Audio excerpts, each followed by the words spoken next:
story this bulletin. Well, the 16th season of the Indian Premier League IPL has taken the country by storm, with cricket fans glued to the screen as closely as keen market watchers. But instead of investing in the markets, what if you had invested in IPL teams? Ever thought of that?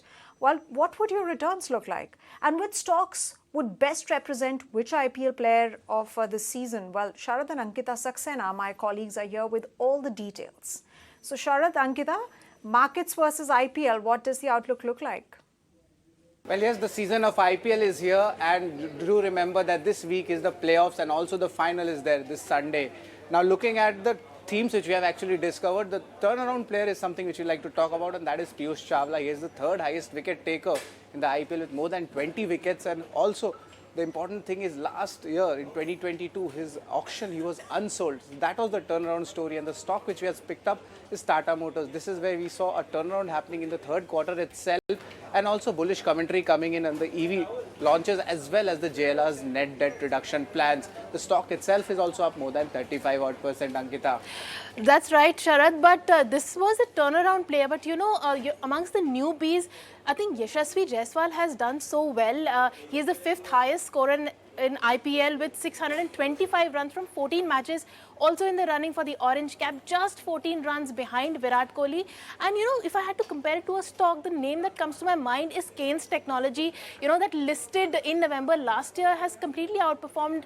It has, since its listing, it is up more than 70% now. And you know, if you look at the quarter 4 results, also strong set of results, good growth coming in on all fronts. And they've also, you know, now given a good guidance of, you know, 1,700 crores of top line guidance, and their net debt has come off sharply to 48 crores from 148 crores in FY22. You know, that stock is clearly firing on all cylinders, and clearly both Yashasvi and Keynes have totally hit it out of the park. Well, yes, hitting out of the park, there is something called consistency, and that is where amongst the IPL teams, CSK takes the cake. Of course, this is the record 10th finals they have entered over the last 14 seasons, and do remember they are already the 4 times IPL team champions. And also the stock which we have taken is ITC over here, being amongst the consistent performers, and of course the stock is coming in at its all-time high levels. 3 years CAGR is more than 33%, and of course brokerages are very bullish, especially for FY24 on the value unlocking on the hotel business part. That's right. But Sharad, we are talking about IPL and we are also talking about stocks. So if I had to invest in IPL, how much money exactly will I make? Well, hypothetically, if you had invested 1 lakh rupees in an IPL team as compared to the overall industry in the Sensex or in the listed space, you would see the majority of the earnings going above more than 20 times, you know, for a bigger name such as Mumbai Indians, CSK or a KKR. On the other side, if you look at the numbers coming in for the listed space, of course, for Sensex itself, it rose 3 times, but you can say for HUL, that gave you a 13 times return. So, a very interesting report coming in from Tree of Life. Well, that was all about the business of IPL. But moving on now to the question, the big question, who will take the coveted mantle home in the finals? Well, the qualifier match is on currently. Mumbai Indians captain Rohit Sharma has won the toss and has opted to field against Gujarat Titans at the Narendra Modi Stadium. In fact, the toss was delayed due to rains. But what is it going to mean for Mumbai or Gujarat? Which team is going to enter the finals? For discussing that and more, we're now joined by Charu Sharma, who is a veteran sportscaster. Thank you very much, Mr. Sharma, for joining us here on ET Now. What I want to understand from you is, let's start with the basics. Chennai versus Mumbai or Chennai versus Gujarat. What's your reading of this season's situation finale, and which team has an advantage over the other? What's your take? Well, we're talking about the final qualifier now, then, but because of home conditions and many other reasons, I don't know how long you want me to talk. I do like Gujarat because, I mean, they are the defending champions. I have a lot of questions. Well, I like Gujarat, even though they haven't started too well. And this match is a bit of a mess because of the rain you mentioned. And nobody likes a match that's been messed with in terms of weather or whatever else. But of course, they have a massive home advantage for starters, Gujarat. And they are playing, for me, the best game. In fact, you haven't seen their best yet. But Mumbai have been very up and down. And if they're up today, we'll see. But, you know, they're not quite... their performances don't inspire you as much as Gujarat does. So if Gujarat do get to the final, once again, I'd like to claim them as favorites because of home conditions. They'll be far more used to Ahmedabad then. Not that they live and breathe and all their cricket in Ahmedabad, because this is only half a home. I mean, they travel all over the place anyway, and it's not that they're based in Ahmedabad for most of the year. But there is a lot to be said for the volume of support, the magnitude of support that Gujarat will get in Ahmedabad. Right. In fact, that was supposed to be my next question. They're playing on home ground, and of course, they have an advantage over there. But what about the bowling mettle that they have shown? Do you want to talk a little bit about that as well?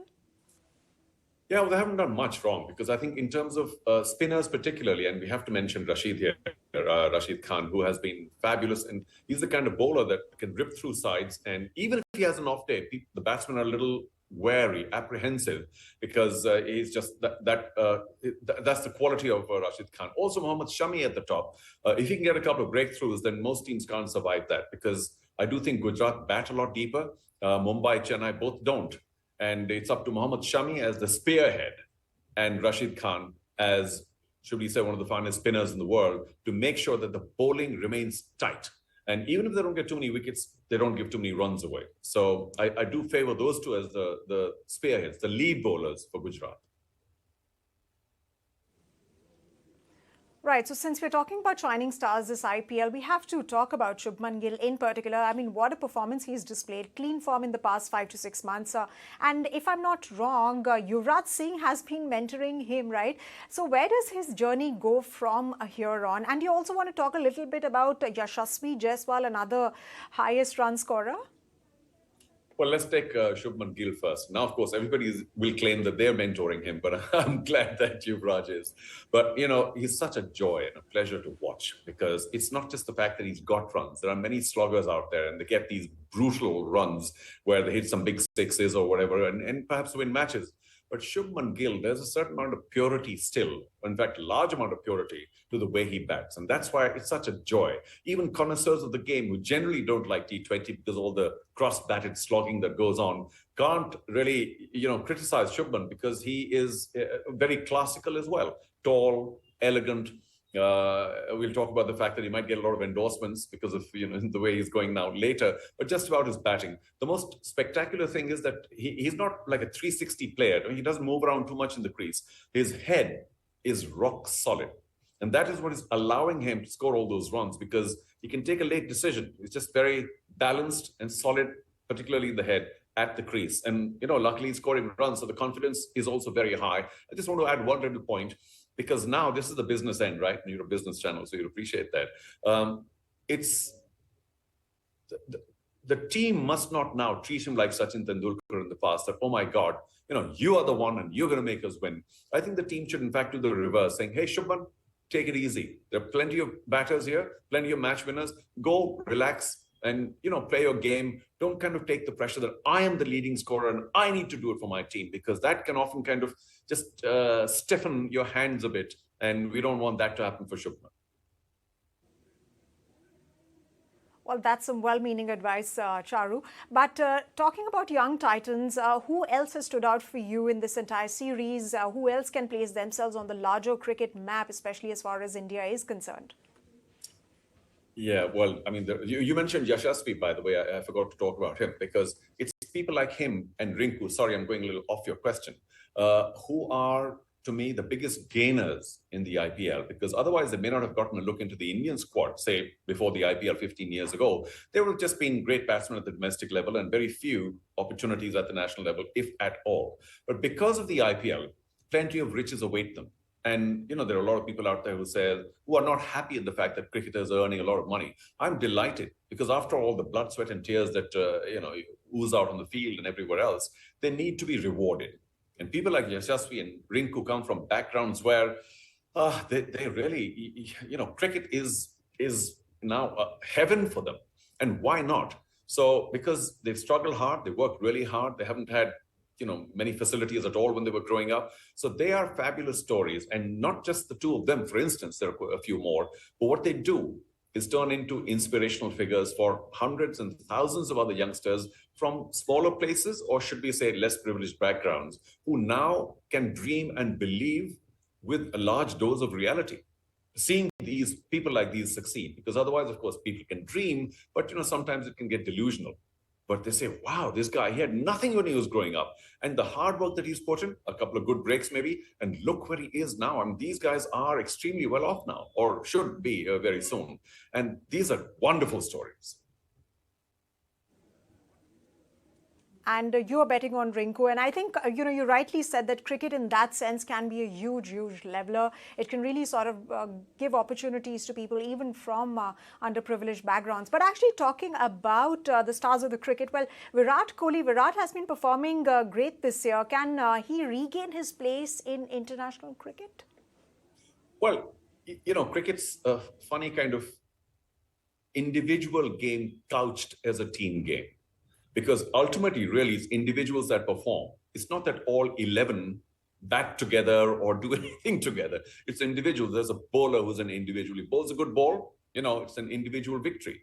And so too for batsmen. I mean, you can have the team doing really badly, but an individual, as in his case, and of course, Faf du Plessis for RCB, both have done extremely well individually. So there's no reason why Virat can't carry on that individual form into international cricket. But I do believe that he's not going to be playing white ball cricket quite so much because, as a true cricketer of a slightly older generation now, he knows that Test cricket is the ultimate arena where his peer group will judge him, saying, how well did you do in tests?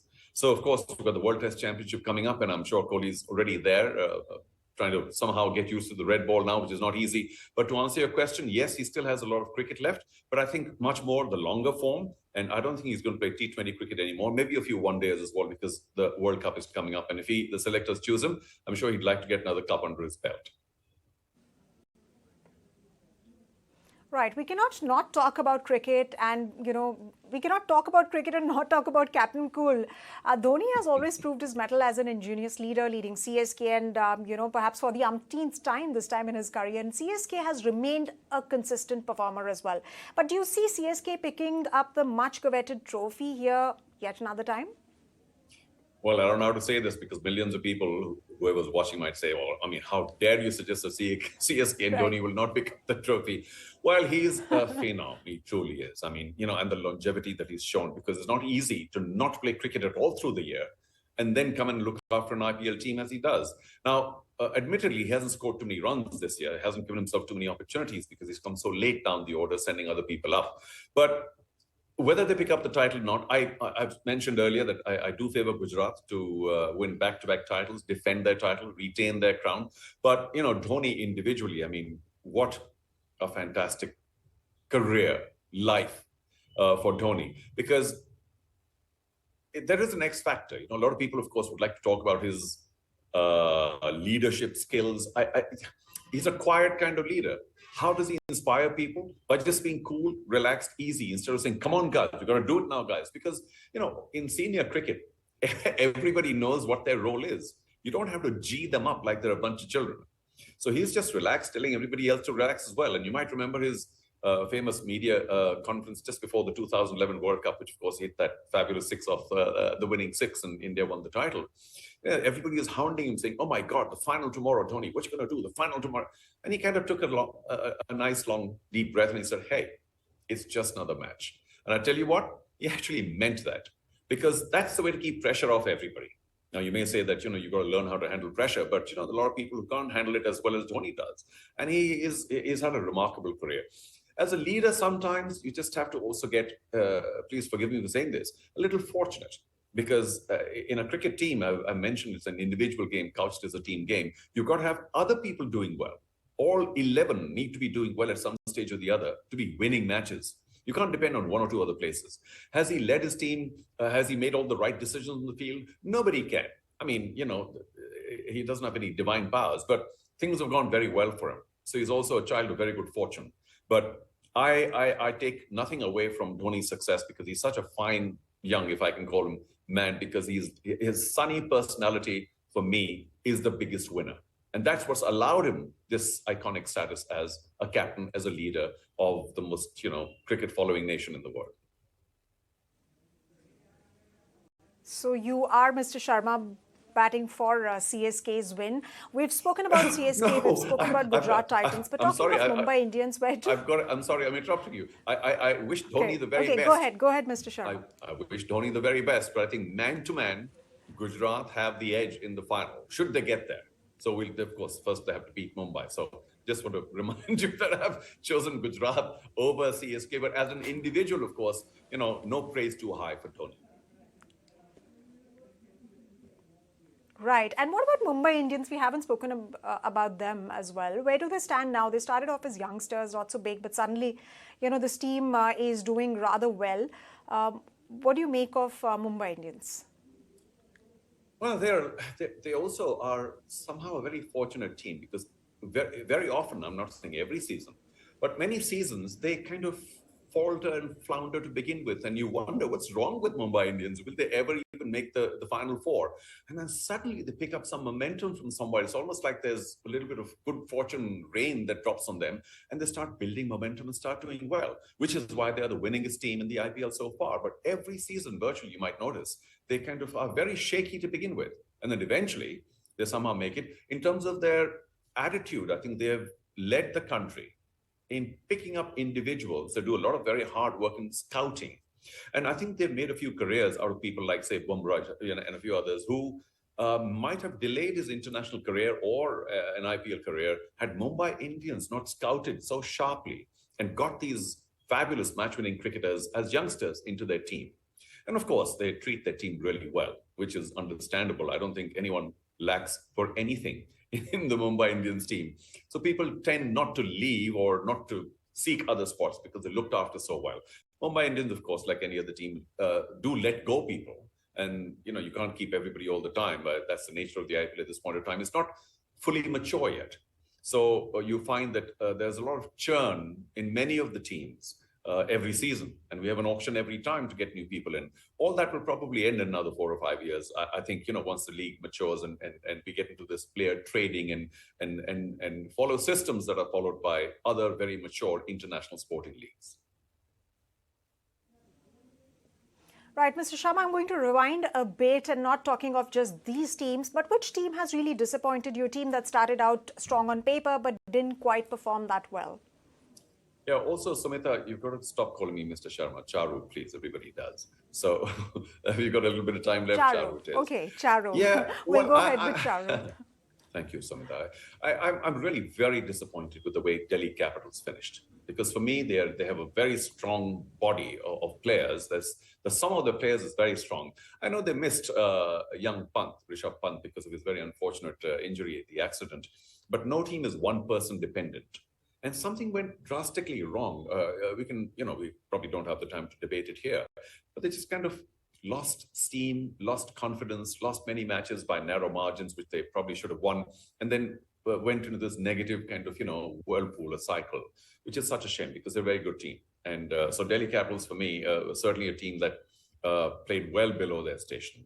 RCB did well enough. They were so close to making it to the Final Four. So, the fact that they didn't, it's just one of those things. They could have, because this IPL, once again, if you were following it, there were at least 8 teams out of 10, or 7, who could have made the Final Four right towards the end, which is a sign of a very good competitive league. It keeps your interest going right till the end because you don't never know who's going to make it to the Final Four.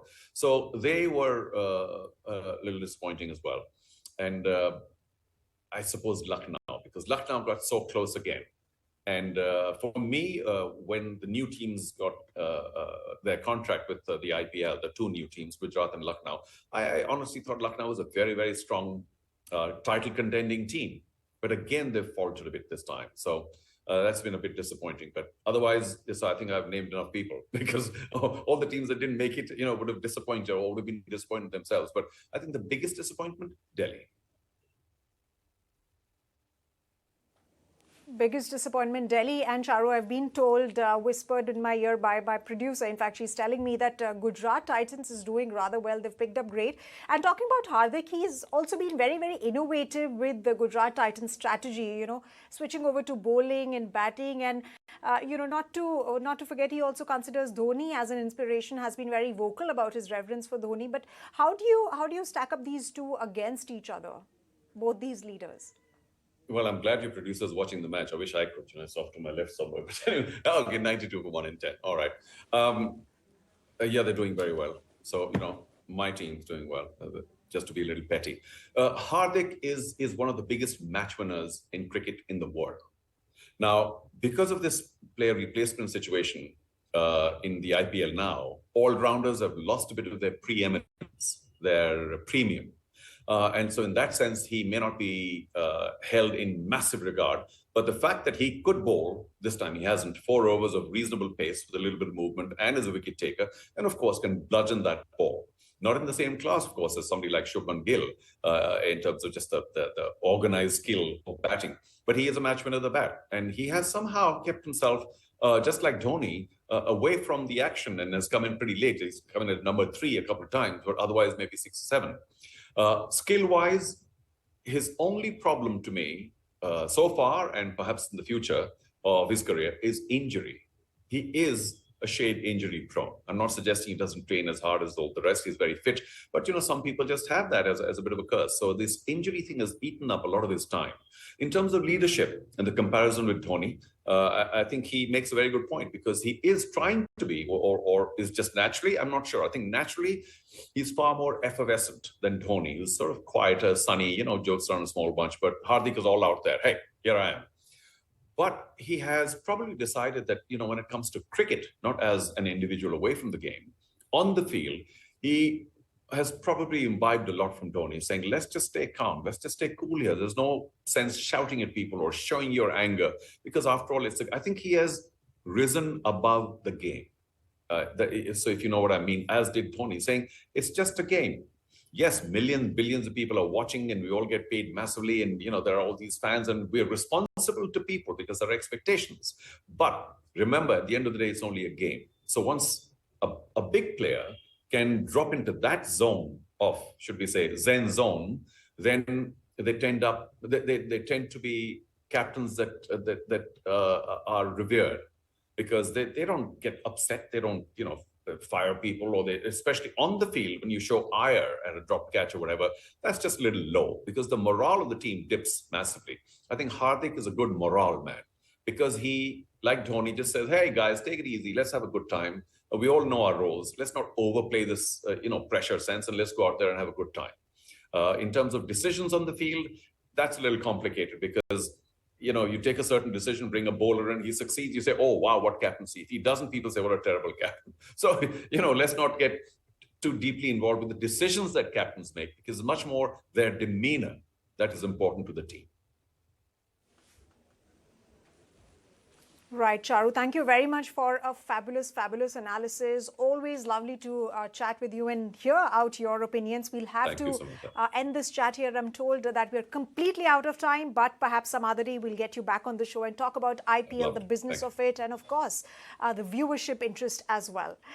For now, all eyes then on Qualifier 2 and how the tournament pans out. Will it be CSK again lifting the trophy or one of the other 2 teams? It will be an interesting watch. On that note, ladies and gentlemen, that's a wrap on this edition of India Tonight. Thanks for joining us. Good night.